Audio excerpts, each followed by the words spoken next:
Zombie Apocalypse.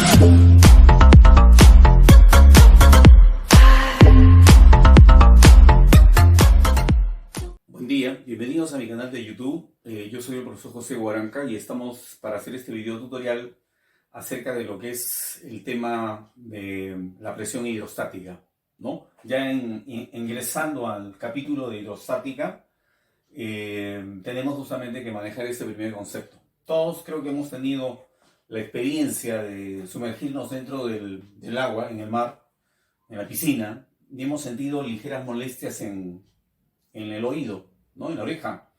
Y esto originado justamente por la presión que ejerce el líquido sobre esa membrana tan sensible que nosotros tenemos en el oído, que se llama tímpano, ¿no? Entonces, de eso justamente queremos hablar. ¿A qué se debe esta llamada presión, ¿no? Que puede ser tan poderosa que inclusive podría destruir no solamente poderosos y muy sólidos, muy rígidos submarinos, sino impediría también de esa misma forma de que algunas especies marinas que habitan esas grandes profundidades no podrían estar en una profundidad menor, ¿no? Sino a grandes profundidades. Vamos a hablar también de lo que es la experiencia de Torricelli, de cómo se midió la presión atmosférica y cómo vamos a manejar justamente estos conceptos relacionados a la medición de la presión de líquidos y de gases también, ¿no? Vamos a hablar de los manómetros acá y empezando del barómetro, ¿no? O sea, de ese aparatito que nos sirve para medir la presión atmosférica local, ¿no? Cada ciudad tiene un determinado valor para la presión atmosférica, ¿no? Al nivel del mar, un valor, y en otras ciudades que están por encima del nivel del mar, la presión atmosférica disminuye, ¿no? Ahora vamos a explicar justamente el por qué. Bien, empecemos con este gráfico, ¿no? Hablar de lo que es la presión. La presión está definida como la fuerza normal que se ejerce por unidad de área de una determinada superficie, ¿no? La fuerza normal, ¿no? O sea, perpendicular a la superficie tiene que estar la fuerza, ¿no? Esa es la que nosotros evaluamos a la hora de hablar de presión, ¿no? Y si es fuerza sobre área o fuerza por unidad de área, entonces sería Newton sobre metro cuadrado, y a esta nueva unidad que vamos a utilizar para medir la presión se le llama justamente Pascal, ¿no? En honor al célebre Blaise Pascal, ¿no? Francés. Bien, encima de los cuerpos que están sumergidos en un líquido, vamos a encontrar siempre una columna de líquido sobre él, ¿no? Esta columna de líquido tiene un peso, y ese peso es justamente lo que va a originar la presión. O sea, aquí nosotros vamos a encontrar fuerzas por unidad de área, ¿no? Entonces vamos a decir que la presión que se origina aquí es el cociente justamente de la fuerza, la presión, el cociente de la fuerza normal ejercida por unidad de área, ¿no? Acá tenemos sobre la cabeza de este buzo, tenemos una determinada superficie, una determinada área, ¿no? Entonces vamos a ver. En primer lugar tendríamos que decir que esa fuerza normal no es otra cosa que el peso. El peso estaría actuando sobre esa área, y como nosotros sabemos, el peso se puede expresar en el producto de la masa por la aceleración de la gravedad, ¿no? Acá tenemos justamente ese valor del peso referido a esta columna de líquido que está encima de la persona, ¿no? A su vez también la masa se podría expresar en el producto de la densidad por el volumen, ¿ya? Entonces la expresión quedaría así. Pero este cociente volumen sobre área se podría escribir simplemente como profundidad. Vale decir, aquí nosotros tenemos este cociente expresado simplemente como H, profundidad, ¿no? Que es justamente lo que nosotros tenemos aquí, que no es otra cosa que una altura, pero medida con relación a la superficie libre del líquido, ¿no? Entonces, por esa razón, nosotros hablaremos básicamente no de altura, sino de profundidad, ¿no? Entonces, esta ecuación nos está diciendo que la presión depende directamente de la profundidad, ¿no? O sea, ρ se supone que es la densidad del líquido y g es la aceleración de la gravedad. Entonces, la presión dentro de un líquido es función directa de la profundidad, ¿no? Entonces, a medida que aumenta la profundidad, aumenta la presión, ¿no? Y esa presión se ejerce normalmente, o sea, en forma perpendicular, sobre la superficie de los cuerpos que se encuentran justamente sumergidos dentro del líquido, ¿no? Y como están observando ustedes, las flechitas que dibujamos van en aumento, o sea, vale decir, a medida que estamos más dentro del líquido, la presión tiene que ser mayor, ¿no? Que es justamente lo que vamos a ver a continuación. Entonces, el término presión hidrostática se refiere a la presión que está ejerciendo un líquido sobre los cuerpos que se encuentran sumergidos dentro del líquido o del fluido estático, ¿no? Aquí en este caso nosotros estamos indicando que ρ es la densidad y la densidad del líquido se define en el cociente masa sobre volumen, ¿no?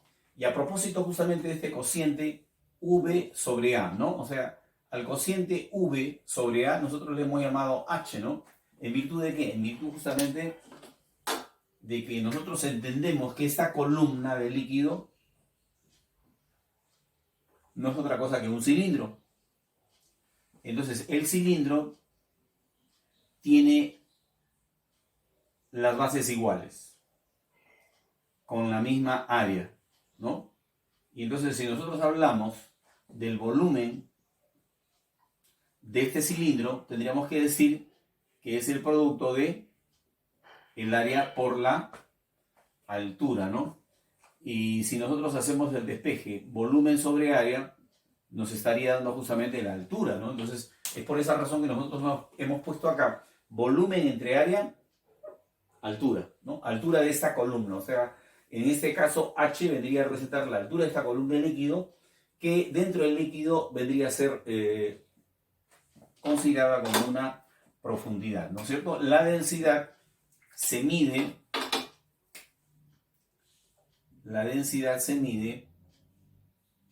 en unidades de masa, que es el kilogramo, y volumen, metro cúbico, ¿no? En este caso, esta unidad sería la milésima parte de lo que es la unidad expresada en gramos y centímetros cúbicos. Vale decir, 1 kilogramo por cada metro cúbico es lo mismo que 10 a menos 3 gramos por centímetro cúbico, ¿no? Entonces quiere decir al revés, 1 gramo por cada centímetro cúbico es igual a 1000 kilogramos por metro cúbico, ¿no? Así podríamos, por ejemplo, comentar que la densidad es igual a 1 gramo por cada centímetro cúbico, pero expresado en las unidades del sistema internacional sería 1000 veces por metro cúbico, ¿no?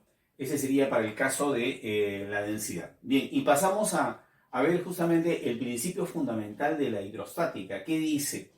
El principio fundamental de la hidrostática nos está diciendo de que si nosotros tenemos dos puntos a la misma profundidad, entonces las presiones tienen que ser iguales. Por ejemplo, acá nosotros tenemos a igual profundidad el punto 1 y el punto 2, ¿no? Están a la misma profundidad, por lo tanto las presiones en 1 y en 2 tienen que ser iguales, ¿no? Obviamente. Acá, por ejemplo, en los puntos 3 y 4 también están soportando una misma presión, ¿no? ¿Cuál es esa presión que estarían soportando esos puntos? Bueno, de hecho, estarían soportando la presión que ejerce esa capa de aire que rodea la Tierra, que no es otra cosa que la presión atmosférica, que es justamente la que a continuación vamos a ver cómo es que la podemos medir, ¿no? Entonces, tenemos que hacer referencia a la experiencia de Torricelli. Torricelli, usando un tubo de vidrio de 1 metro de longitud y área de sección transversal, o sea, área de boca igual a 1 centímetro cuadrado, llenamos el tubo con mercurio, tapamos la boca, invertimos el tubo y introducimos esa boca dentro del líquido, ¿no? Dentro del mercurio. Y luego retiramos el dedo y obviamente el líquido tiene que descender. Pero qué gran sorpresa se lleva Evangelista Torricelli. No desciende todo el líquido, sino hasta cierta altura. Y esa altura, justamente medida en este experimento, resultó siendo 76 centímetros.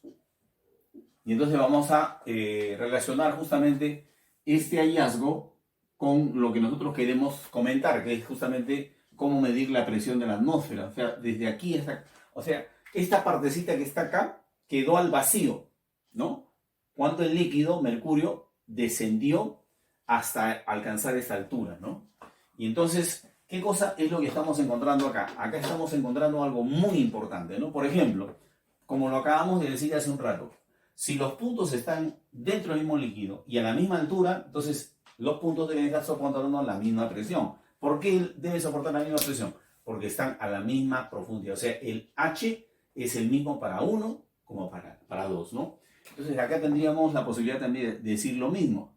El punto A y el punto B están dentro del mismo líquido y a la misma profundidad, sobre el mismo nivel, ¿no? Entonces nosotros acá podemos decir la presión que soporta el punto A y la presión que soporta el punto B son iguales, ¿no? Y esto, ¿qué cosa nos está dando la posibilidad? Bueno, de decir cómo se puede determinar la presión en el punto B. El punto B, ¿qué presión está soportando? La presión que ejerce esta columna de líquido. De igual manera que nosotros aquí hemos visto cómo se calcula la presión que ejerce esta columna de líquido que está encima del buzo, aquí nosotros también vamos a calcular la presión en el punto B haciendo uso justamente de esa relación, multiplicando la densidad del mercurio, porque el líquido que está dentro es mercurio, por la aceleración de la gravedad y la altura, ¿no? O sea, de esa columna de líquido. Y entonces acá nosotros tendríamos que hacer una multiplicación así. Primero, la densidad del mercurio, ¿qué valor tiene? La densidad del mercurio es 13.600 kilogramos por metro cúbico. Eso tendríamos que multiplicarlo por la aceleración de la gravedad, que es 9,8. Y eso, a su vez, por la altura de la columna de líquido, que en este caso ya sabemos que es de 76 centímetros.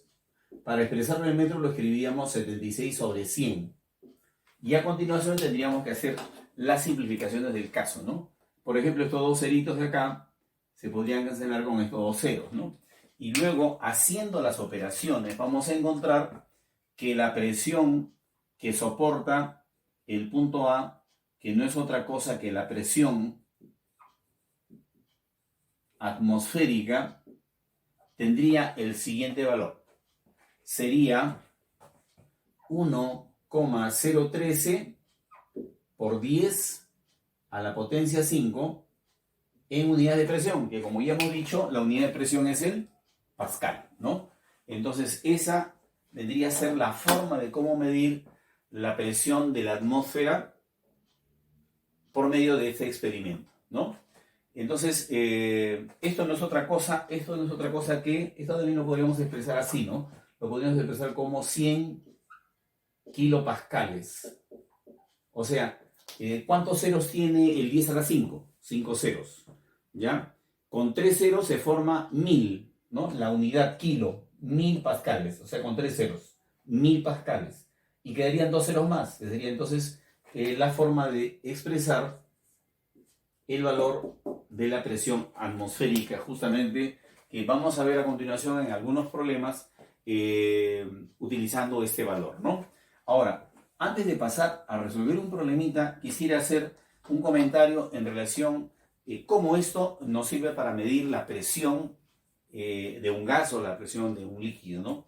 Entonces, para ello vamos a hacer un pequeño gráfico de la siguiente manera, ¿no? Vamos a suponer que tenemos aquí un recipiente, más o menos como emulando la experiencia de Torricelli, ¿no?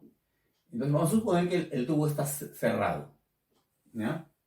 Y entonces, dentro del recipiente, encontramos justamente la presencia de una masa de gas, ¿no es cierto?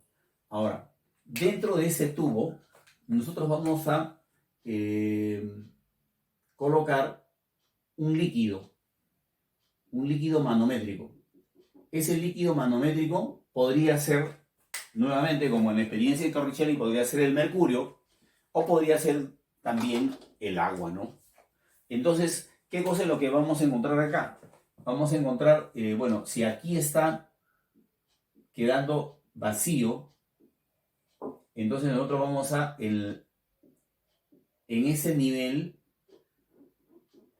o la interfase también como se le llama, vamos a decir lo siguiente, que el punto A y el punto B, por encontrarse dentro del mismo líquido, ¿no? Como aquí, como acá, estarán soportando presiones iguales. Y la pregunta es, ¿qué presión está soportando el punto A? La presión que está soportando el punto A no es otra cosa que la presión del gas, ¿no? Y la presión que está soportando el punto B es la presión de esta columna de líquido. Vale decir, la forma de determinar la presión en el punto A sería a través justamente de la presión que soporta el punto B, que no es otra que el producto de la densidad de ese líquido multiplicado por la aceleración de la gravedad y por la altura, ¿no? O sea, este desnivel nos serviría para medir justamente la presión del gas, ¿no? Como acá podríamos decir que la presión de la atmósfera, ¿no? Que la presión que se está ejerciendo, a la atmósfera aquí,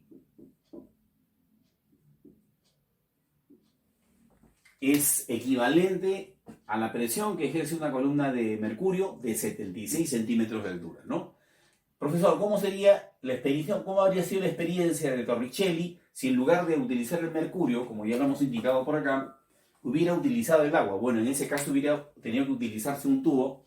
Por supuesto, también se hizo la experiencia, el mismo Torricelli lo hizo, tuvo que utilizar un tubo de más de 10 metros de altura, ¿no? ¿Cuánto exactamente fue la altura que alcanzó el líquido en ese caso? Porque acá el mercurio es muy, muy denso, su densidad es enorme, ¿no? En cambio, la densidad del agua es menor, la densidad del agua es simplemente 1000 kilogramos por metro cúbico, como lo hemos anotado acá, pero en el caso del mercurio la densidad es 13.600 kilogramos por cada metro cúbico, ¿no?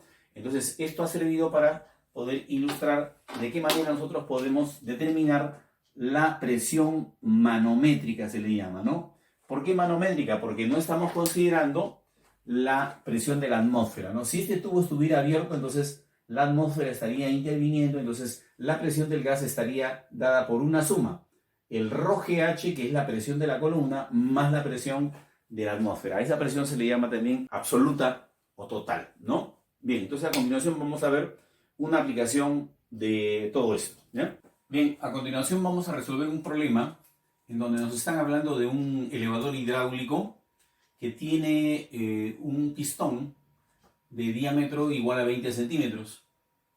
Tenemos que levantar la llanta posterior o las llantas posteriores del vehículo, que tiene 1500 kilogramos de masa, y nos están pidiendo determinar la presión que debe, la mínima presión del elevador. Bueno, empezamos ya con una dificultad, ¿no? Lo de la mínima presión. Bueno, eso se refiere a un caso extremo, crítico, que supone que a la hora que se va elevando las llantas posteriores de este vehículo, esa elevación se hace con velocidad constante. Vale decir, con una velocidad tan pequeña que prácticamente podríamos nosotros considerar que en todo momento hubo equilibrio estático, ¿no? O en todo caso que se hizo la elevación con velocidad constante y en todo momento hubo también equilibrio, en este caso cinético, ¿no? Entonces, esa es la idea que nosotros debemos manejar para poder determinar justamente el valor mínimo de la presión. Entonces, lo primero que tenemos que hacer es, en el diagrama de cuerpo libre, considerar el peso del vehículo. Ese peso debe estar actuando sobre el centro de gravedad y ese vector lo estamos dibujando justamente en una línea que está equidistante de esas dos fuerzas, ¿no? En primer lugar, la fuerza que nos están pidiendo determinar, ¿no? O la fuerza de presión, mejor dicho, y la reacción normal del piso. De hecho, si nosotros consideramos acá que el centro de gravedad está determinando que estas dos líneas de acción estén igualmente separadas, ¿no? de la línea de acción de la fuerza de gravedad, entonces podríamos afirmar de que la normal y la fuerza F van a ser de igual valor. Vale decir, esta fuerza tendrá que ser necesariamente la mitad de lo que es la fuerza de gravedad, o sea, la mitad de mg, necesariamente, igual que n, ¿no? N tendrá que ser igual a la mitad de la fuerza de gravedad, ¿no? Entonces acá nosotros podríamos calcular esa fuerza de gravedad haciendo el producto de la masa que nos están diciendo que es 1500, vamos a ponerlo así como 10 al cuadrado, por la aceleración de la gravedad, que en este caso nos están diciendo también que la consideremos igual a 10, y así habíamos determinado el valor de la fuerza que se va a ejercer, ¿no? Pero no nos están pidiendo la fuerza, sino nos están pidiendo determinar la presión. Para eso tendríamos que determinar también un área, ¿no? Recuerden que la presión es fuerza sobre área, y entonces de acá se despeja que la fuerza tendría que ser el producto de la presión por el área, ¿no? Entonces vamos a necesitar el área. Y el área en este caso de este pistón, ¿no? Se supone que es un disco cuyo diámetro es 20 centímetros, y entonces vamos a tener que determinar el área de ese disco. ¿Y cómo se determina esa área? Bueno, multiplicando pi cuartos por el diámetro elevado al cuadrado, ¿no? 3 cuartos de el diámetro es de 20 centímetros, ¿no? ¿Cómo se escribe 20 centímetros en metros? Bueno, es 20 centésimas de metro, ¿no? Y ese diámetro, como dice la expresión, debe estar elevado al cuadrado, ¿no? Entonces, ese sería el cálculo del área, ¿no? Pi cuartos del diámetro al cuadrado, el diámetro es 20 centésimas de metro, ¿no? 20 centésimas, y esas 20 centésimas están elevadas al cuadrado, ¿no? Entonces lo vamos a sustituir en esta expresión. El valor de F sería, acá podríamos ya hacer una simplificación, acá mitad acá sería 5, y 5 por 15 me daría 75, 75 multiplicado por 10 al cuadrado. Ese es el valor de la fuerza, ¿no? Por un lado. Ahora, por el otro lado, debemos determinar el valor de la presión, y al costadito vamos a colocar el valor del área, que en este caso es 3 cuartos de 20 al cuadrado. 20 al cuadrado es 400, ¿no? Por 10 a la menos 2, pero que también es elevado al cuadrado. Entonces sería 10 a la menos 4, ¿no? Y así tendríamos ese resultado. Vamos a tener que acá hacer algunas simplificaciones. Por ejemplo, tendríamos que sacar cuarta, ¿no? Entonces sacamos cuarta acá, cuarta aquí, y nos quedaría 10 al cuadrado, ¿no? A propósito, ese 10 al cuadrado también lo tenemos al otro lado, entonces podríamos simplificarlo, ¿no? O sea, decir acá que este 10 al cuadrado se simplifica con este 10 al cuadrado que está acá, ¿no? Entonces nos estaría quedando, también podemos sacar tercia por acá, tercia 1, y tercia por acá quedaría 25, ¿no? Entonces ya estamos casi con la solución del problema, ¿no? Entonces la presión va a quedar por acá multiplicado por 10 a la menos 4, ¿no? Y por acá me quedaría 25. Entonces, ¿de qué presión estamos hablando? Estamos hablando de 25 por 10 a la cuarta, ¿no? Esto expresado, por supuesto, en pascales. ¿Por qué a la cuarta? Bueno, porque primero el 10 a la menos 4 pasa a dividir a 25, y luego lo subimos al numerador y el exponente cambia de signo, ¿no? Esto, en buena cuenta, ¿cuánto es? A ver, vamos a explicarlo despacito, ¿ya? Dividimos entre 10 y multiplicamos por 10. Así quedaría, ¿no? Hemos multiplicado por 10, pero también hemos dividido entre 10. Entonces, ¿cuál es el resultado? Ya podemos decir cuál es el resultado, ¿no? Entonces, la presión sería 25 por 10, 250. Ya, acá. 10 a la cuarta entre 10, ¿qué cosa me va a dar? 10 al cubo. Y 10 al cubo no es otra cosa que 1000, ¿no? 1000 pascales sería entonces, pues, el resultado solicitado, ¿no? Esto nos está diciendo que la clave en este caso tendría que ser la alternativa señalada con la letra B, ¿no? Entonces, no se olviden, si les gustó el video, suscribirse a mi canal y darle like, o sea, un clic en me gusta, para que así nosotros nos veamos motivados a seguir subiendo estos videos, ¿no? Si hay alguna consulta en relación a lo que hemos estado explicando, vamos a recibir sus comunicaciones, que pueden colocarlas justamente debajo en la caja de comentarios, ¿no? Nos vemos en